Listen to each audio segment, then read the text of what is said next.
नमस्कार, आप देख रहे हैं भाग्य चक्र और मैं हूं आपके साथ अंजलि सिंह।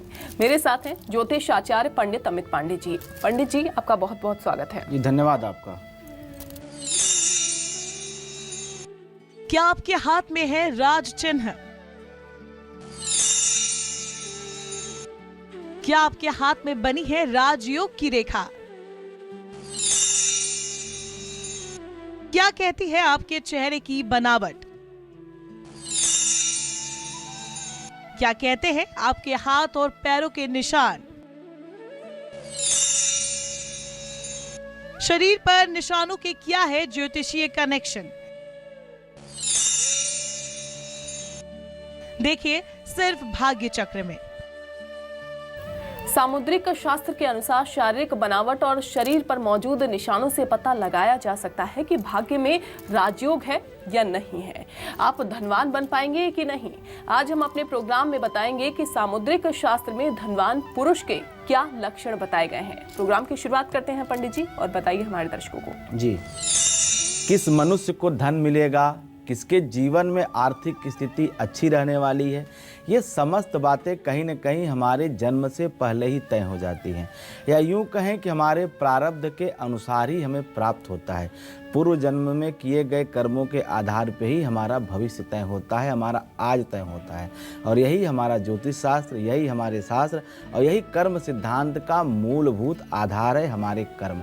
क्योंकि कर्म के ही आधार पे भाग्य का निर्माण होता है। तो जब व्यक्ति का जन्म होता है तो जन्म के साथ ही अपने शारीरिक बनावट के साथ साथ कुछ राज लक्षणों को लेकर के एक जातक पैदा होता है। वो लक्षण कभी अच्छे होते हैं, कभी बुरे होते हैं, लेकिन एक बात निश्चित है कि उन्हीं लक्षणों के आधार पे पूरा जीवन उसका आधारित होता है।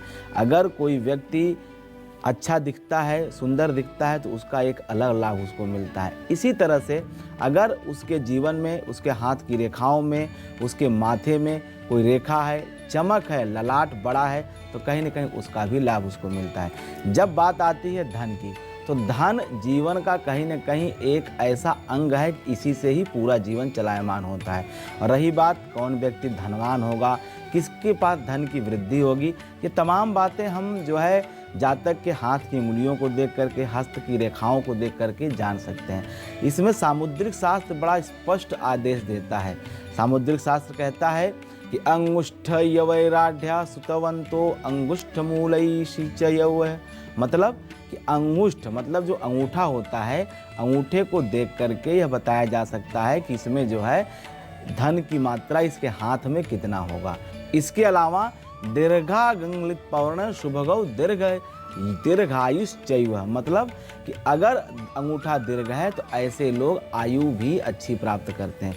मतलब हाथ के अंगूठे को देख करके धन की स्थिति, संतान की स्थिति और आयु की स्थिति का ज्ञान किया जा सकता है। अगर आपके अंगूठे में यव मतलब जौ का अगर चिन्ह है तो निश्चित रूप से आपको धन मिलेगा ही मिलेगा। आप धनवान की श्रेणी में आएंगे ही आएंगे। हो सकता है यह उम्र के एक पड़ाव के बाद दूसरे पड़ाव पे प्राप्त हो, लेकिन धन मिलना सुनिश्चित है। इसके अतिरिक्त अगर अंगूठे के मूल में, मतलब यह जो अंगूठा होता है, इसका मूल जहाँ से अंगूठा आरंभ होता है, इस मूल के आसपास अगर जव का चिन्ह बना हुआ है तो ऐसे लोग पुत्रवान होते हैं। तो पुत्रवान से संदर्भ यहाँ यह लेना चाहिए कि ऐसे लोगों की संतति अच्छी होती है, संतान आज्ञाकारी होती है। वो संतान कन्या या पुत्र कोई भी हो सकता है, लेकिन वह अच्छी होती है, प्रगतिशाली होती है, और ऐसे लोगों को अपने संतान का अच्छा सुख मिलता है, और ऐसे लोग की संतान उनका मान सम्मान बढ़ाने होती है। यदि अंगुलियों के पर्व लंबे हों, तो पर्व मतलब ये जो बनते हैं पर्व, ये पर्व अगर लंबे हैं तो निश्चित रूप से ऐसे लोग भाग्यशाली होते हैं और दीर्घायु होते हैं। जैसा कि मैंने पहले बताया कि हाथ की रेखाओं और हाथ की बनावट से धन, आयु, संतति, भाग्य, इन सब के बारे में बताया जा सकता है। और एक श्लोक और आता है सामुद्रिक शास्त्र में, स्निग्धा नितना रेखा धरना व्ययन निश्वनाम विरलो अंगलियो निश्वा धन संजाइनो धन मंगल। मतलब अगर धनी मनुष्यों के हाथ की रेखाएं आप देखेंगे, जिनके पास धन है, तो उनकी हाथ की रेखाएं निश्चित रूप से थोड़ी चिकनी और गहरी होती हैं। उसके विपरीत जो लोग आर्थिक रूप से परेशान रहते हैं, धन प्राप्ति के लिए संघर्ष कर रहे हैं, कहीं न कहीं उनके हाथ की रेखाएं सूखी होती हैं, उनके हाथ में बिल्कुल एक रूखापन होता है। आप उनके हाथ की उंगलियों को देखेंगे तो उनमें गैप होता है, उनमें जो है बिल्कुल बीड़र ऐसे करेंगे तो गैप दिखाई देगा। ऐसे लोग हमेशा धन के लिए संघर्ष करते रहते हैं, जीवन में अपने जीविकोपार्जन के लिए बहुत मेहनत और बहुत संघर्ष करते हैं। तो अगर आपके हाथ की रेखाएं अच्छी हैं, आपके हाथ की स्निग्धा मतलब चिकनी है आपकी हथेलियां, और आपके हाथ बिल्कुल सटे हुए, हाथ की उंगलियां सटी हुई हैं, तो कोई दिक्कत ही नहीं, आपको कभी भी धन की कमी नहीं महसूस होगी। जब जितने धन की आवश्यकता होगी उतना धन आपको पर्याप्त मिलता रहेगा। लेकिन इसके विपरीत अगर आपके हाथ में इसके विपरीत की स्थितियां बन रही हैं, अंगुलियों में आपके बिल्कुल गैप दिखाई देता है, ऐसे करने पे उसमें बिल्कुल जो है समानता नहीं है, और इस तरह की अगर स्थिति है तो आपको कुछ उपाय करने की आवश्यकता है, क्योंकि ईश्वर की आराधना से आप अपने दुर्भाग्य को भी सौभाग्य में बदल सकते हैं। इसके लिए आपको भगवान भोलेनाथ की आराधना करनी चाहिए, क्योंकि उनके बारे में कहा जाता है भावी मेटि सकहि त्रिपुरारी। भावी का अर्थ होता है जो होने वाला है, भविष्य में घटने वाली घटनाओं को भावी कहा जाता है, और भगवान शिव ऐसी होने वाली घटनाओं को भी बदल सकते हैं। मतलब आपके जो विपरीत भाग्य है आपके पक्ष में कर सकते हैं। शिव आराधना करने से हाथ की रेखाएं भी बदल जाती है। ये मेरा निजी अनुभव है, इसको आप करिए, आपको ज़रूर लाभ मिलेगा। अगर आप धन संचय करने की इच्छा करते हैं तो आपकी यह इच्छा भगवान भोलेनाथ जरूर पूर्ण करेंगे। सामुद्रिक शास्त्र में अगला श्लोक आता है, चक्रासी परशुतोमर शक्त धनु कुंता सन्निभा रेखा कुर्वन्ति चमूनार्थम यज्जवाल मुख लाकरम। मतलब जिसके हाथ में चक्र, तलवार, फरसा, तोमर, शक्ति, धनुष और भाले के सदृश कुछ रेखाएं बन जाती हैं। देखिए, यह रेखाएं आपको एक संकेत, एक सांकेतिक चिन्ह बनाती हैं। जैसे मैंने कहा कि सूल मतलब जैसे त्रिशूल होता है, उस तरह की अगर 3 रेखाएं बन जाएं, या आपकी रेखाओं में कोई मंदिर, इस तरह की कोई चिन्ह अगर दिखाई दे रहे हैं, तो निश्चित रूप से ऐसे लोग वरिष्ठ अधिकारी होते हैं। आर्मी के अधिकारी हो सकते हैं, सेना, प्रशासन, पुलिस आदि में उच्च पद पर बैठते हैं। इसके साथ साथ अगर ओखली मतलब एक ऐसे ऊपर की रेखा के साथ 2 रेखाएं नीचे आके मिले, अगर ऐसी कोई संरचना पूरे हाथ में कहीं बनी हुई है, तो निश्चित रूप से ऐसे लोग अच्छे साधक होते हैं। साधक जब मैं कहता हूं तो इसका अर्थ होता है कि धर्म को जानने वाले, धर्म से अध्यात्म की उन्नति की ओर जाने वाले विचार रखने वाले लोग ऐसे लोग होते हैं। ऐसे लोग विधि पूर्वक यज्ञ करते हैं। यज्ञ एक तो आहुति की यज्ञ होती है, दूसरा यज्ञ होता है अपने शरीर के अंदर। मतलब जो लोग प्राणायाम करते हैं, योग करते हैं और योग साधना के दम पे अपनी आध्यात्मिक उन्नति करते हैं। देखिए, आध्यात्मिक उन्नति उसी की हो सकती है जिसके ऊपर ईश्वर की कृपा होती है, और एक जन्म की साधना से कभी भी आध्यात्मिक उन्नति नहीं हो सकती है, कभी ईश्वर के श्री चरणों को नहीं पाया जा सकता। बहुत बिरले ऐसे भक्त होते हैं जो ईश्वर के बड़े प्रिय पात्र होते हैं, उन्हें ही एक जन्म में ईश्वर की कृपा या सद्गति या मोक्ष मिलता है, नहीं तो बाकी शेष लोगों को कई जन्मों तक ईश्वर आराधना करती रहनी पड़ती है। इसी क्रम में अगर आपके हाथ में ऐसे कुछ राज चिन्ह दिखाई दें तो निश्चित रूप से आप पूर्व जन्म में भी अच्छे साधक रहे हैं, देव आराधना यज्ञ आदि करते रहे हैं, और इस जन्म में भी आप ये क्रम को आगे बढ़ाने वाले होंगे। अपनी आध्यात्मिक शक्ति को आप उज्जवल करेंगे, उसको प्रगति देंगे, उसको गति देंगे, और जीवन में ईश्वर प्राप्ति के हर प्रयास को आप करेंगे और उसमें आप सफल भी रहेंगे। तो कुल मिलाकर के अगर आपके हाथ में यव का चिन्ह है, धन की अच्छी स्थिति है, संतान की अच्छी स्थिति है, अगर कोई राज चिन्ह बना हुआ है, किसी अस्त्र शस्त्र का निशान है, तो सेना, पुलिस, इसका आपको लाभ मिलेगा। अगर किसी ओखली का निशान या ऐसी किसी गहरी संरचना का आपके हाथ में निर्माण हुआ है, तो निश्चित रूप से आप जो है यज्ञ करने वाले, पूजा पाठ करने वाले, धर्म आदि कर्म में लगातार लगे रहने के संकेत आपको मिलते रहेंगे। जिनके हाथ में मकर, ध्वज, कोष्ठ और मंदिर के चिन्ह होते हैं, वो व्यक्ति कैसे होते हैं और उनका स्वभाव कैसा होता है, पंडित जी से जानते हैं। पंडित जी बताइए, ऐसे चिन्ह के जो व्यक्ति होते हैं कैसे होते हैं, कैसा उनका स्वभाव होता है? जी, मकर ध्वज कोष्ठागारो सन्निभार भर महाधनोपेता वेदनी भेन चैवा गृहो तृणो ब्रह्म तीर्थम। मतलब जिसके हाथ में मकर का निशान हो, ध्वज का निशान बना हो, कोष्ठक बने हुए हों और मंदिर आदि के चिन्ह की विशेष रेखाएं हों।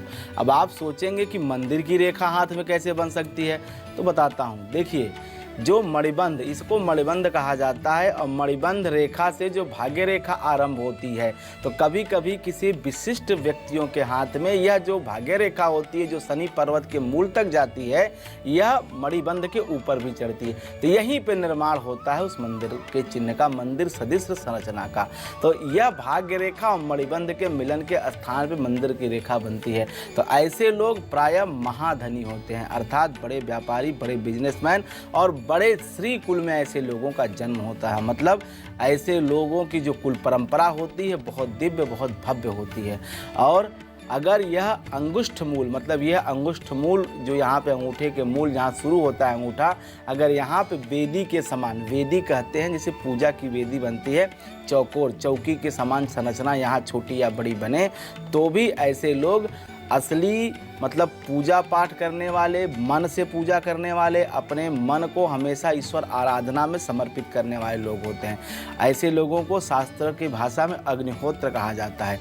अग्निहोत्र उसको कहा जाता है जो नियमित संध्या करता है, मतलब अपने नियम को बिल्कुल पालन करता है और वह पूजा पाठ में सदैव लगा रहता है। ऐसे लोग प्रायः किसी धर्माध्यक्ष, धर्माधिकारी और किसी मठ के महंत आदि लोगों के हाथों में ये रेखाएं प्रायः देखी जाती हैं। अब वापी की बात करें, वापी देव गृहात धर्मं कुर्वन्तिं च त्रिकोण भी अंगुष्ठ मूल रेखा पुत्रा सायुर्दारिका सूक्ष्मा। यदि किसी व्यक्ति के हाथ में बावली, देव मंदिर अथवा त्रिकोण के चिन्ह हो, प्रायः त्रिकोण एक सामान्य सा चिन्ह है। त्रिकोण लगभग हर 100 में से 10 आदमी के हाथ में त्रिकोण की चिन्ह आपको मिल जाएंगे। तो ऐसे में लोग धर्मात्मा होते हैं। जो धर्मात्मा का यहाँ अर्थ होता है मतलब सरल हृदय के होते हैं, बहुत ज़्यादा छल कपट मन में नहीं होता है, जो बात होती है मुंह पे कहते हैं, मन में कुछ गांठ नहीं बांधते हैं और हमेशा जो है सरल एक जीवन और सादा जीवन ऐसे लोग जीते हैं। बहुत ज़्यादा इनकी ना ख्वाहिशें होती हैं, ना बहुत ज़्यादा ऐसे लोग किसी अन्य तरह के मामलों में, विवाद में अपने आप को शामिल करते हैं। मतलब सीधी सादी ज़िंदगी और एक अच्छी ज़िंदगी कही जा सकती है। और अंगूठे के मूल में जो रेखाएं होती हैं, ये देखिए अंगूठा, इसके जो मूल में होती हैं रेखाएं, इसे संतान की रेखाएं मानी जाती हैं।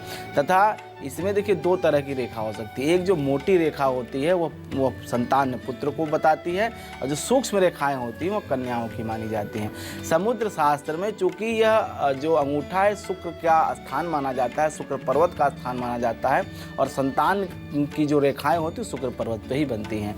तो ऐसे में यदि यह मोटी है तो ऐसे लोगों को संतान का सुख, पुत्र का सुख होगा। पतली रेखाएं हैं तो कन्या संतान होती है।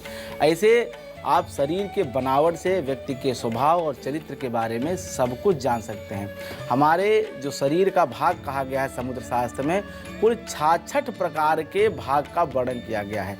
मतलब अगर किसी व्यक्ति के बारे में जानना है तो शरीर के 66 भागों का करके और उसके बाद उनके गुण स्वरूप के आधार पे किसी का भाग्य, भविष्य और उसके स्वभाव को बताया जा सकता है। 66 में जैसे पाद पृष्ठ शुरू होकर के और बाल तक एक वर्णन किया गया, एक विभाग किया गया है सामुद्रिक शास्त्र में।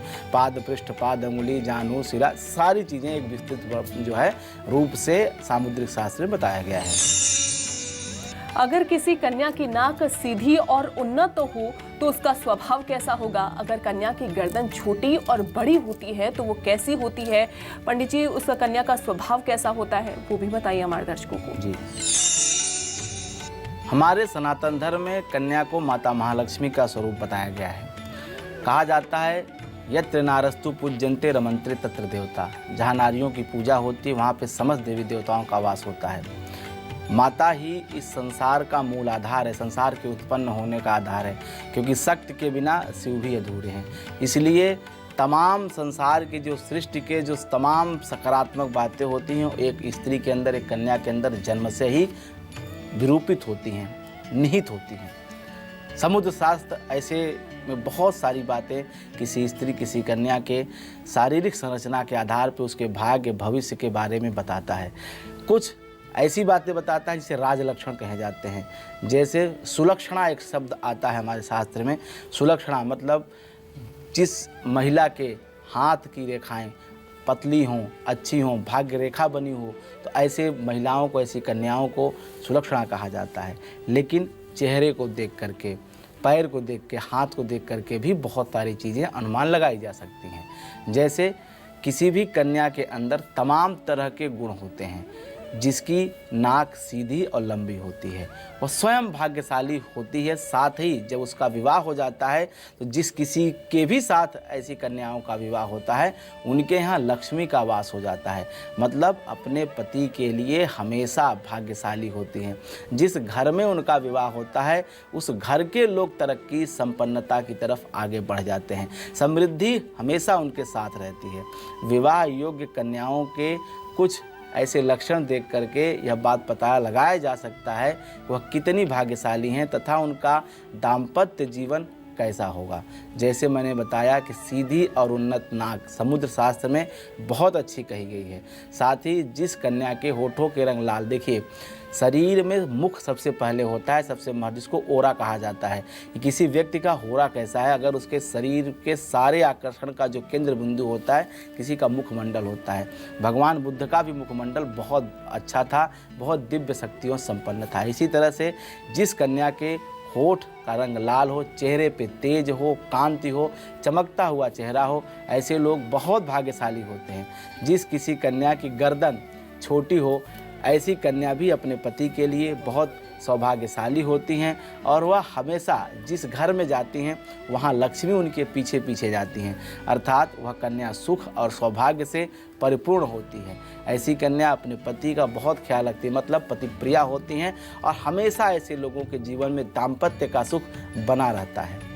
कन्या का सिर अगर आगे की तरफ से उठा हुआ है तो यह सौभाग्यशाली माना जाता है। ऐसे कन्याएं विद्वान होती हैं, अपने विषय की ज्ञाता होती हैं और हमेशा पढ़ाई के दम पे समाज में, देश में अपना नाम, अपना मुकाम बनाती हैं। उन्नत माथा हमेशा शिक्षा ज्ञान के प्रति जो है कन्याओं को आकर्षित करता है। उनका मुख्य जो इंटरेस्ट होता है, रुचि होता है, ज्ञान और शिक्षा के प्रति होता है। यदि किसी कन्या के पैर के तलवे चिकना समतल हो तो ऐसा समझिए स्वयं लक्ष्मी स्वरूपा हैं, क्योंकि लालिमा लिए हुए पैर, चिकनी जो है तले, ये कहीं न कहीं हमेशा शुभ संकेत देते हैं, सौभाग्य के संकेत देते हैं। वहीं इसके विपरीत अगर एड़ियाँ फटी हुई हैं तो कहीं न कहीं धन के मामले में शुभ नहीं होता है। बार बार अगर एड़ियों की बीमारी होती है, फट जाती है, स्किन फटी है तो यह ठीक नहीं है, इससे कहीं न कहीं आर्थिक संकट उत्पन्न होते हैं। ऐसे में आपको ध्यान रखना चाहिए अपने पैरों का। पैर अगर सही हैं तो निश्चित रूप से आर्थिक स्थिति आपकी ठीक रहेगी, लेकिन अगर पैर में कोई दिक्कत दिखाई दे रही, एड़ियाँ फट रही तो समझिए कोई न कोई आर्थिक विपत्ति आने वाली है। चौड़े और फूले हुए कान वाली लड़की बहुत भाग्यशाली होती है, मतलब कान अगर देखने में सुंदर दिखाई दे रहे हैं तो ऐसे लोग कहीं न कहीं भाग्य के सहारे अपने जीवन के समस्त लक्ष्य को प्राप्त करते हैं। धन के मामले में ऐसी लड़कियाँ बहुत भाग्यशाली होती हैं। किसी कन्या की गहरी नाभि अच्छी मानी जाती है, भाग्यशाली होना उनका प्रतीक बन जाता है। साथ ही लंबे हाथ का होना भी शुभ माना गया है। प्रायः लंबे हाथ के बारे में एक बात बताऊं कि अजान बाहु कहा जाता है जिनका हाथ उनके घुटने तक आता है। अजान बाहु प्रभु श्री राम को कहा जाता है, मतलब प्रभु श्री राम के हाथ इतने लंबे थे कि उनके घुटने तक आते थे, इसलिए उनको अजान बाहु कहा गया।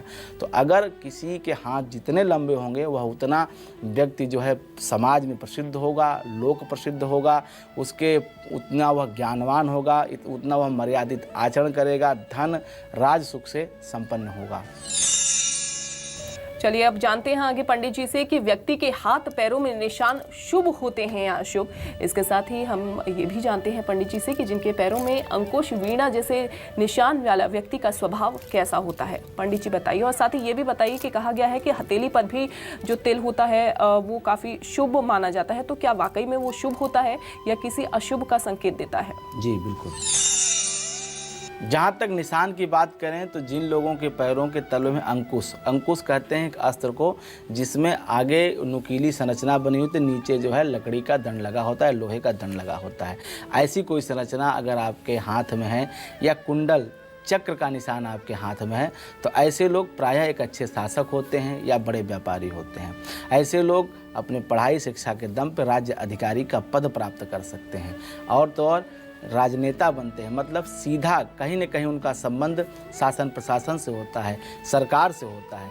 इसी तरह से यदि महिलाओं के बाएं हाथ की हथेली के बीच में तिल हो, ध्वजा का चिन्ह हो, मछली का निशान बना हो, वीणा का निशान बना हो, चक्र या कमल जैसी कोई भी आकृति बनती हुई दिखाई दे रही है, तो यह सब प्रकार के शुभ लक्षण कहे गए हैं।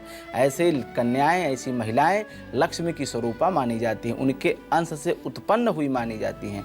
ऐसी महिलाएं जहाँ भी जाती हैं वहाँ धन और खुशियों का अंबार लग जाता है। यदि पुरुषों की बात करें तो जिनके हाथों या पैरों में मछली, अंकुश या वीणा जैसे दिखने वाले निशान होते हैं, वह कम समय में बहुत अधिक पैसा और प्रतिष्ठा प्राप्त कर लेते हैं। जिस जातक के हाथ के बीच के हथेली में बीचों बीच तिल है वो बेहद धनवान होते हैं। क्यों? क्योंकि मुट्ठी बंद करने पे तिल उनके हाथ में बंद हो जाता है। ऐसे लोग धन के साथ साथ समाज में प्रतिष्ठा भी प्राप्त करते हैं, धर्मार्थ के कार्य में धन भी खर्च करते हैं। जिस जातक की हथेली के बीचों बीच तिल होता है वो बेहद धनवान समझे जाते हैं। हाथ के अलावा जिन लोगों के पैरों में, तलवे में चंद्रमा या वाहन जैसी दिखने वाले कोई निशान बन गए हों, उन्हें कई तरह के वाहन का सुख और कई तरह के मकान का सुख और कई तरह के अन्य राजसी वस्तुओं का सुख उन्हें मिलता ही मिलता है। कई देशों की यात्राएं भी ऐसे लोग करते हैं। चूँकि चंद्रमा का संबंध जल तत्व से है, समुद्र से है, तो ऐसे लोग समुद्र पार की यात्रा करते हैं, अर्थात विदेश जाके रहते भी हैं। उनकी जीविका विदेश से भी संबंधित हो सकती है। जिस स्त्री या पुरुष के पैर में पहिए या चक्र के अलावा कमल, बाण, रथ या सिंहासन जैसी कोई निशान बन रहे हैं, उसे पूरे जीवन राजकीय सुख प्राप्त होता है। भूमि भवन जैसी सुख सुविधाएं उसके पास हमेशा मौजूद रहती हैं। जिस व्यक्ति के हाथ में 5 नहीं 6 उंगलियां होती हैं, ऐसे लोगों का भाग्य बहुत तेज होता है। ये लोग हर चीज़ में अधिक लाभ प्राप्त करते हैं क्योंकि प्रकृति ने उन्हें एक कुछ अधिक प्रदान किया हुआ है। हर काम बड़ी सूझबूझ के साथ करते हैं, 2 बार चेक करके करते हैं। इनकी ऐसी प्रवृत्ति ही हो जाती है। लेकिन साथ ही ये लोग ईमानदार और मेहनती भी होते हैं। अपने परिश्रम के दम पे ये लोग सब कुछ प्राप्त करने में यकीन रखते हैं। जिनके पैरों में मछली का चिन्ह होता है, ऐसे लोग अपने लिए तो भाग्यशाली होते ही होते हैं। इसके साथ साथ जो उनके चाहने वाले लोग होते हैं, मतलब जिनके साथ वो रहते हैं, जहाँ उनका अच्छा संबंध होता है, जो उनके सर्कल में होते हैं, वो उन लोगों के भी तरक्की प्रगति की व्यवस्था करते हैं। मतलब ये सिर्फ अकेले तरक्की नहीं करते हैं, अपने साथ रहने वाले लोगों के विषय में भी सोचते हैं, उनके प्रगति के बारे में सहयोग करते हैं और उन्हें भी सेट करते हैं अपने जीवन में। धन से, मर्यादा से, हर प्रकार से उनकी सहायता कर सकते हैं ऐसे लोग। अगर आपके परिचय में किसी व्यक्ति के पैर में मछली का चिन्ह दिखाई दे या हाथ में, तो निश्चित रूप से वह व्यक्ति आपके लिए हमेशा सहायक सिद्ध होगा, हमेशा आपकी सहायता करता रहेगा जब भी आपको उसकी ज़रूरत होगी। तो पंडित जी ने आज के प्रोग्राम में आपको बताया कि शरीर पर निशानों का कितना महत्व है, वो शुभ होते हैं या अशुभ का संकेत देते हैं। पंडित जी आपका बहुत बहुत धन्यवाद। जी धन्यवाद आपका। भाग्य चक्र में आज बस इतना ही। आगे के एपिसोड में हम कुछ और विषयों पर पंडित जी से विस्तार से चर्चा करेंगे, लेकिन आज हमें दीजिए इजाजत और आप देखते रहिए न्यूज़ 24 मध्य प्रदेश छत्तीसगढ़।